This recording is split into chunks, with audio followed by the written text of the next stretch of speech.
વાત ભાવનગરની કરીએ। ભાવનગર જિલ્લાના તળાજા તાલુકામાં વાતાવરણમાં પલટો આવ્યો। 2 દિવસના વિરામ બાદ તળાજામાં ફરી મેઘરાજાએ એન્ટ્રી કરી। 2 દિવસ પહેલા ધોધમાર વરસાદ બાદ મેઘરાજાએ વિરામ લીધો હતો। વરસાદ વરસતા વાતાવરણમાં ઠંડક ફેલાઈ ગઈ છે।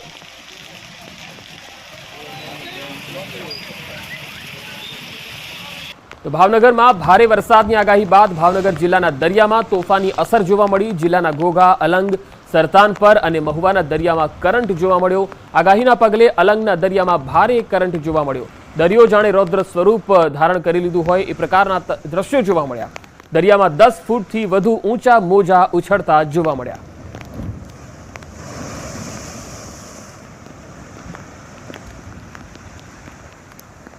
તો અમરેલીની વાત કરીએ। અમરેલી અને વડિયા પંથકમાં પણ ગ્રામ્ય વિસ્તારોમાં વરસાદના અહેવાલ છે। મોટા આંકડિયા, નાના ભંડારિયા જેવા ગામોમાં ધોધમાર વરસાદ પડ્યો।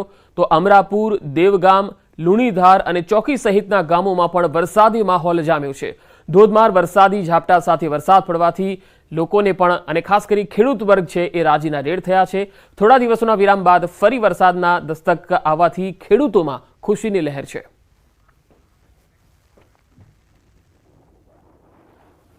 પોરબંદરના માધવપુર ચોપાટી બીચ પરથી જે તસવીર આવી રહી છે તે આપણે બતાવીએ। અહીંયા માતાપુત્રી દરિયામાં તણાઈ ગયા। જૂનાગઢના માતાપુત્રી દરિયામાં તણાયા। દરિયો જોવા આવેલા માતાપુત્રી તણાઈ ગયા હતા। દરિયાકાંઠે માતાનો મૃતદેહ મળી આવ્યો। મૃતક ખામધ્રોડના વતની સુનીતા માવદિયા હોવાનું સામે આવ્યું। પોલીસ સહિત સ્થાનિકો દ્વારા પુત્રની શોધખોળ હાથ ધરવામાં આવી।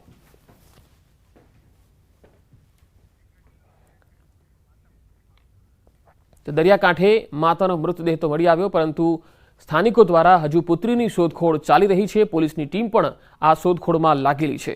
પોરબંદરના દરિયાકાંઠે તેઓ ફરવા આવ્યા હતા, પરંતુ તણાઈ ગયા હતા દરિયાના વહેણમાં, જેમાં માતાનું મૃત્યુ થયું છે। સાબરકાંઠાના હિંમતનગર સહિત ગ્રામ્ય વિસ્તારમાં વરસાદ થયો, જેમાં હડિયોલ, ગઢોડા, નનાનપુર, આકોદરા સહિતના ગ્રામ્ય પંથકમાં ધોધમાર વરસાદ પડવાથી ખેતરોમાં ખુશીનો માહોલ છે। 3 દિવસના વિરામ બાદ ફરી ધોધમાર વરસાદ થતા લોકોને ગરમીથી રાહત મળી ગઈ છે।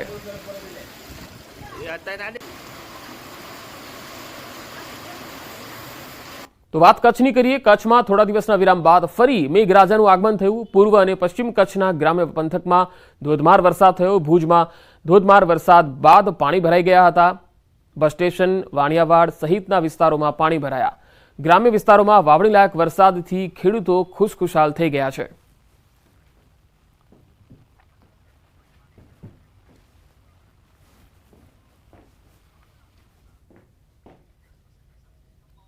અને હવે વાત મુંબઈમાં મુશળધાર વરસાદની।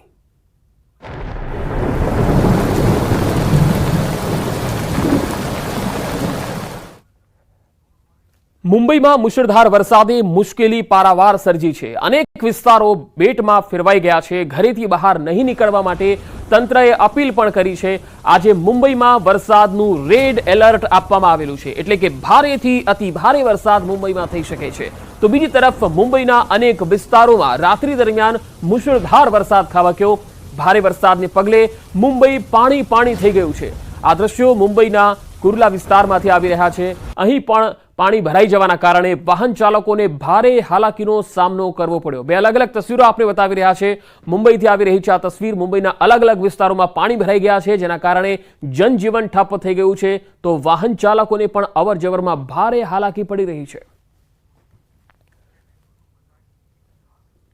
તો મુંબઈના કિંગ સર્કલથી તસવીરો આવી રહી છે। કિંગ સર્કલ વિસ્તારમાં ભારે વરસાદ ખાબક્યો। મોડી રાત સુધી વરસાદે બેટિંગ કરતા પાણી ભરાઈ ગયા। દ્રશ્યોમાં જોઈ શકાય છે કે નીચાણવાળા વિસ્તારમાં પાણી ભરાઈ ગયા છે અને લોકોને અવરજવરમાં હાલાકીનો સામનો કરવો પડી રહ્યો છે। રસ્તાઓ જળમગ્ન બની ગયા છે।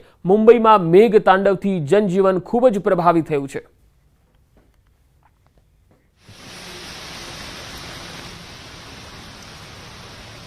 વાત ઉત્તરાખંડની। ઉત્તરાખંડના ઉધમસિંહ નગરના ખાતીમામાં ભારે વરસાદ નોંધાયો, જેના કારણે ચારે બાજુ પાણી ભરાઈ ગયા। આ તસવીરો જુઓ। બંને તસવીર અલગ અલગ વિસ્તારની છે। ઉત્તરાખંડથી જ આવી રહી છે। નેપાળ અને પિથોરાગઢને જોડતો નેશનલ હાઈવે પાણીથી ભરાઈ ગયો। ખાતીમાના ટોલ બૂથની આસપાસ નજીકમાં એવો પાણી ભરાયું કે ટોલ પ્લાઝા જ પાણીમાં ગરકાવ થઈ ગયો, જે પછી ટોલ પ્લાઝાનું કામકાજ બંધ કરવાનો વારો આવ્યો। ખાતીમાની સાથે બનબાસા અને નાનકમત્તાના વિસ્તારોમાં પણ એટલું પાણી ભરાયું કે અહીં રાજ્ય પોલીસની સાથે એસડીઆરએફ, એનડીઆરએફ અને આર્મીને પણ મદદ માટે બોલાવવાની જરૂરિયાત ઊભી થઈ. હાલમાં ડિઝાસ્ટર મેનેજમેન્ટની ટીમો આ વિસ્તારમાં લોકોને રાહત આપવામાં વ્યસ્ત છે.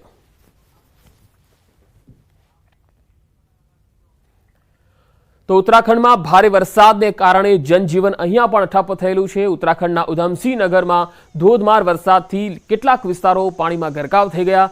રસ્તાઓ છે એ જળમગ્ન બન્યા છે, જેથી વાહન ચાલકોને ખૂબ જ હાલાકીનો સામનો કરવો પડી રહ્યો છે.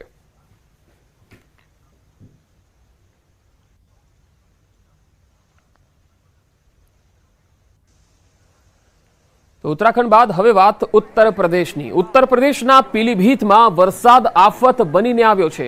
અહીંયા ભારે વરસાદને કારણે શારદા નદી ખતરાના નિશાનથી ઉપર વહેવા લાગી.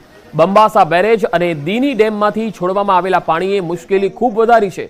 અહીંયા રેલવે ટ્રેક માટે બનાવવામાં આવેલ પુલ એક જગ્યાએથી પસાર થતા લગભગ તમામ રસ્તાઓ ધોવાઈ ગયા.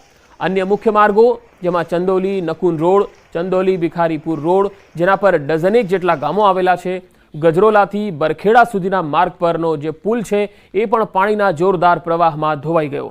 પીલીભીતથી પૂરનપુર લખીમપુર સુધીના રસ્તાને ભારે નુકસાન થયું. લગભગ અડધો ડઝન નેશનલ હાઈવે અને સ્ટેટ હાઈવેના રસ્તાઓ પર પાણી વહી રહ્યા છે. તો મધ્યપ્રદેશના બેતુલમાં પણ વરસાદે ભારે ખાનાખરાબી સર્જી. મુશળધાર વરસાદ પહાડી નદીમાં પૂર જેવી સ્થિતિ લઈને આવ્યો. નદીની વચ્ચોવચ્ચ પૂરમાં ફસાયેલ એક મહિલા હિંમતથી મહિલાનો બચાવ કરી રહી છે. તસવીરોમાં જોઈ શકાય છે કે આ બધું જ બેતુલ વિસ્તારથી જે છે એ તસવીરો આવી રહી છે. કેટલું બધું પાણી ભરાયેલું છે, જ્યાં 2 કલાકના મુશળધાર વરસાદને લઈને લોકોની હાલાકી જે છે એ ખૂબ વધી ગઈ. પહાડી વિસ્તારોમાં પૂર જેવી સ્થિતિ જોવા મળી. ભીમપુર બ્લોકના ખારીદના ગામ પાસે પહાડી નદીમાં અચાનક પૂર આવ્યું હતું. આ દરમિયાન નદી પાર કરી રહેલી એક મહિલા વહેતી નદીની વચ્ચે ફસાઈ ગઈ હતી. કેટલાક બાળકોએ ગામમાં આ વાતની જાણકારી આપી. ગ્રામજનો તાત્કાલિક નદી કિનારે પહોંચ્યા અને સમય બગાડ્યા વિના બચાવની તૈયારીઓ કરી. એક યુવકે બહાદુરી બતાવીને કમરે દોરડું બાંધીને નદીમાં ઉતર્યો અને સદનસીબે યુવકે મહિલાનો હાથ પકડી તેને પોતાની તરફ ખેંચ્યો. આ પછી યુવક ધીમે ધીમે મહિલાને કિનારે લાવ્યો અને તે બંને સુરક્ષિત રીતે નદીમાંથી બહાર આવી શક્યા. આ બચાવનો વિડીયો પણ સોશિયલ મીડિયામાં વાયરલ થયો.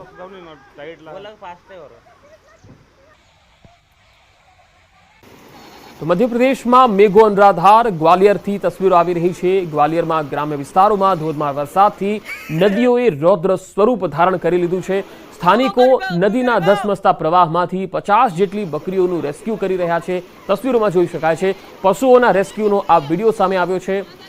લોકોએ માનવ સાંકળ રચી અને પશુઓને બચાવવાની કોશિશ કરી હતી. અહીં પાણીનું ધસમસતું વહેણ પણ જતું જોઈ શકાય છે.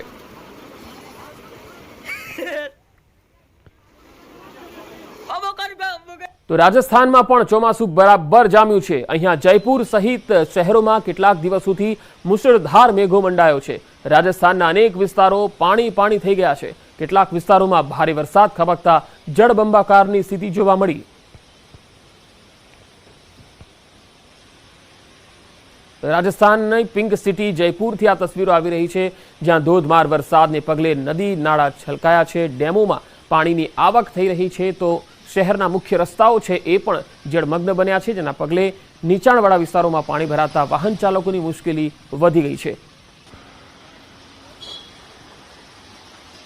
રાજસ્થાનના અનેક વિસ્તારો જયપુર સહિત અનેક વિસ્તારોમાં ધોધમાર વરસાદ પડી રહ્યો છે અને હવામાન વિભાગની પણ આગાહી છે કે હજુ પણ આગામી સમયમાં રાજસ્થાનના અનેક ભાગોમાં ધોધમાર વરસાદ પડી શકે છે. ભારે વરસાદનું પણ અહીંયા એલર્ટ છે. જો કે અહીંયા છેલ્લા 3-4 દિવસથી જયપુર સહિત આસપાસના જે વિસ્તારો છે, જમવા રામગઢ હોય કે આસપાસના તમામ દૌસા સહિતના વિસ્તારો સુધી ધોધમાર વરસાદને પગલે અનેક રસ્તાઓ છે એ જળમગ્ન બન્યા છે. જો કે રાજસ્થાનમાં ખેડૂત વર્ગ ખૂબ જ ખુશખુશાલ છે, કારણ કે ખેતી પાકને અહીંયા ફાયદો થશે. 4 અલગ અલગ તસવીરો આપણે બતાવી રહ્યા છે. ઉત્તરાખંડ હોય, યુપી, મધ્યપ્રદેશ અને રાજસ્થાન, અલગ અલગ 4 રાજ્યોની આ તસવીર. 4 રાજ્યો પાણીથી બેહાલ બન્યા છે. વરસાદ જે છે એ કુદરતી આફત બનીને તૂટી પડ્યો છે અને તેના કારણે જનજીવન આ 4 રાજ્યોમાં અસ્તવ્યસ્ત થયેલું જોઈ શકાય છે. ઉત્તરાખંડ છે, ઉત્તર પ્રદેશ છે, રાજસ્થાન છે અને મધ્યપ્રદેશ છે. તો ધોધમાર વરસાદને પગલે અનેક રાજ્યોમાં વાહન વ્યવહાર પણ ખોરવાયો છે। મુંબઈની જો વાત કરીએ તો મુંબઈમાં ટ્રેન વ્યવહારને પણ અસર થઈ રહી છે। તો રાજસ્થાનમાં જે બેરેજ છે, ડેમ છે, તેમાં પણ નવા નીરની આવક થઈ રહી છે। મધ્યપ્રદેશમાં ગ્વાલિયર, બેતુલ સહિતના જે વિસ્તારો છે તેમાં ધોધમાર વરસાદને પગલે મેઘ તાંડવની સ્થિતિ જોવા મળી, પૂરની સ્થિતિ જોવા મળી। કેટલીક નદીઓ છે એ બે કાંઠે વહી રહી છે। ઉત્તરાખંડની જો વાત કરીએ તો અહીંયા અલકનંદા અને ગંગા નદી છે એ પણ ઉફાન પર છે। ગંગા નદીનું જળસ્તર પણ રેકોર્ડ બ્રેક પાર કરી ગયું છે। 4 અલગ અલગ તસવીરો તમે જોઈ શકો છો કે ભારે વરસાદને પગલે આ ચારેય રાજ્યોમાં કેવી ખાનાખરાબી સર્જાઈ રહી છે। ઉત્તરાખંડમાં તમે તસવીરોમાં જોઈ શકાય છે રસ્તાઓ જળમગ્ન છે। તો ઉત્તર પ્રદેશમાં પણ હાઈવે છે, સ્ટેટ હાઈવે હોય કે નેશનલ હાઈવે હોય, લખીમપુર ખીરી સહિત અને ચંદોલી સહિતના વિસ્તારોમાં આ સ્થિતિ છે કે રસ્તાઓ જ જળમગ્ન બની ગયા છે।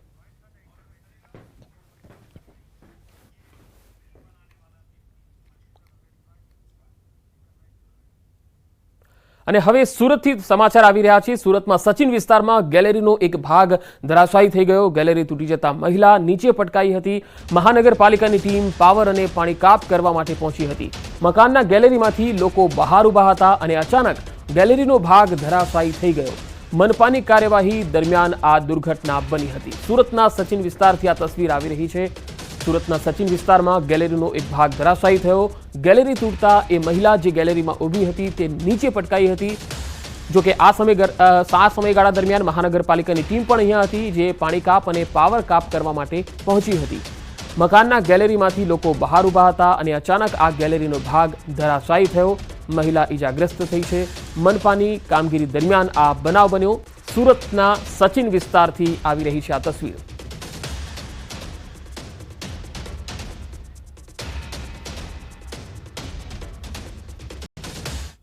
અનંત અંબાણી અને રાધિકા મર્ચન્ટના લગ્નની વિવિધ વિધિઓ શરૂ થઈ ગઈ છે। લગ્નને હવે ગણતરીના જ દિવસો બાકી છે ત્યારે અંબાણી નિવાસસ્થાન એન્ટેલિયામાં હલ્દી સેરેમનીનું આયોજન કરવામાં આવ્યું। હલ્દીના મહત્વપૂર્ણ પ્રસંગમાં ભાગ લેવા પરિવારના સભ્યો અને મહેમાનો ખાસ ઉપસ્થિત રહ્યા। તો મુકેશ અંબાણી અને આકાશ અંબાણીએ શુભેચ્છા પાઠવી। તો મુંબઈથી આવી રહી છે આ તસવીર જેમાં અનંત અંબાણી અને રાધિકા મર્ચન્ટના લગ્નની વિવિધ વિધિ છે એ શરૂઆત થઈ ચૂકી છે। લગ્નને હવે ગણતરીના જ દિવસો બાકી છે ત્યારે અંબાણી નિવાસસ્થાન એન્ટેલિયામાં હલ્દી સેરેમનીના આયોજનમાં અનેક મહાનુભાવો પધાર્યા।